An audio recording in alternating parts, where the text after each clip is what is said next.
In this video, we're going to talk about adjustment layers. So far in the course, you've made adjustments, but you've made them directly to your image, what we call destructively, using the adjustments area. So let's just go back and remind you how we did that. We would go to Image, Adjustments, and let's just pick the top one, Brightness and Contrast. And let's say we raise the brightness a little bit. We also raise the contrast a great deal. We say OK, and that's all fine, except that we've now made a permanent change, if we save and close this file, to the only layer in the image file. And that means that when we open it again, we'll be stuck with that change. We could keep on changing it, but of course, any change we make to a pixel layer that we make directly to the pixel layer is destructive and begins to delete, rearrange, and reorder the pixels. And eventually, that really compromises the integrity of the image. Now, we could also do it this way. Let's just Command Z. This is another way that we've done it. We could actually make a copy of this layer. There's a few ways to do that. We can copy a new layer here, or we can do Command J, which jumps a copy of this new layer. And we can make the changes on that layer. Just go back to Image, Adjustments, Brightness and Contrast. Do something like that. Let's say this time we decided we wanted the brightness to be dark and the contrast to be up. And click OK. And if you don't like that, well, it's okay because we still have the original layer. But having to delete this layer, add another new layer, start again, that all gets a little bit time consuming and takes up an enormous amount of disk space, and it can get really convoluted. So there is a better way, and it's called adjustment layers. So let's go ahead and show you how this works. There are a few different ways to reach these. We'll start with this one. Go to Layer, New Adjustment Layer, and let's just pick this same one again, Brightness and Contrast. It's asking me, do I want to do this? I say sure. And we see initially this same menu. It looks almost identical to what we had before. So let's just go ahead and do that same adjustment that we made before. But this time, when we go back to layers, you realize that we actually have an entirely new layer. It's not a pixel layer. It has the icon of the brightness contrast here. It's labeled, it's default labeled brightness and contrast. It actually has a mask, which will come in handy later. And this is not pixels. This is actually a layer that contains the instructions for this brightness and contrast. I can actually just turn it on and off. But even better, if I decide I'm not happy with the adjustment I made, I can just open it up and maybe go the other direction. Let's say I'm going to raise the brightness and drop the contrast. Okay? So a completely different version of it. I'll adjust it just a little bit that way.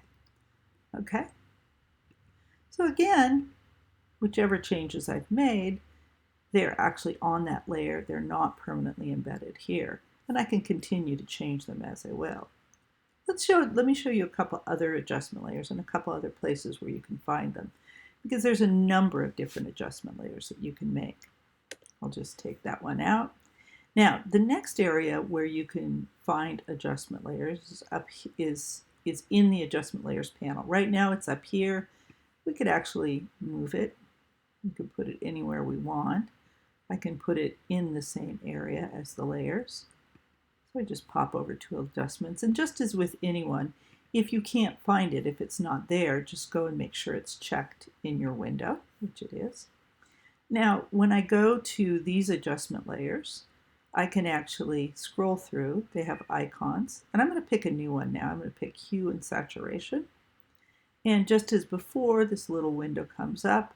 I'm going to just make some sort of dramatic changes so you can see what's going on. I'm going to pull the hue down here. I'll put the saturation up, make it a little bit crazy. Maybe darken it, make it moody. Okay? And just as before, when we go over here, we have an adjustment layer rather than the adjustment. I can turn it on and off. Notice this is very important. about adjustment layers. They are in a particular order. They affect the layer directly beneath them and all layers beneath them unless you choose otherwise. If I put it underneath the layer like this, you see it has no effect. Notice I had to unlock that base layer in order to do that. But of course, just like with the brightness and contrast, once I have it in place, if I change my mind about what I want from that layer, I can just go back and make different changes. Now, another thing that you can do in this layer, you can colorize. It's not my favorite place to do this. You can mess with different monochromatic colors. There's other areas that you can do it, just so that you know that it's here. So lots of possibilities.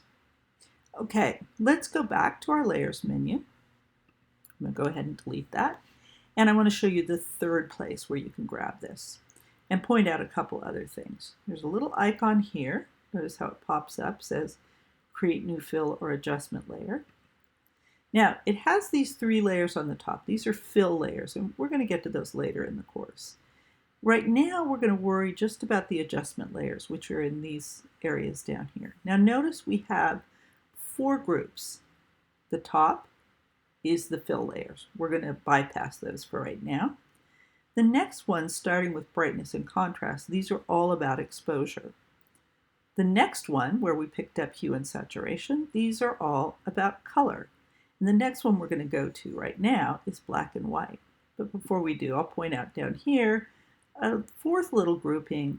These are adjustment layers. These are really useful, but they're a little bit more advanced, and we're going to get to those later in the course. For right now, we're going to stick with these 2 areas.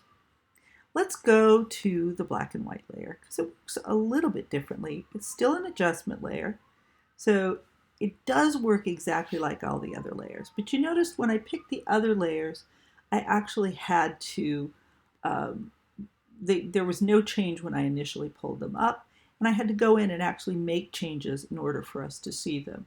Now, with the black and white layer, as soon as you add it, everything turns black and white. And that's because the entire layer is revealed. You can make changes once you open it in black and white. You can actually make changes in this panel, and this is much as in Lightroom.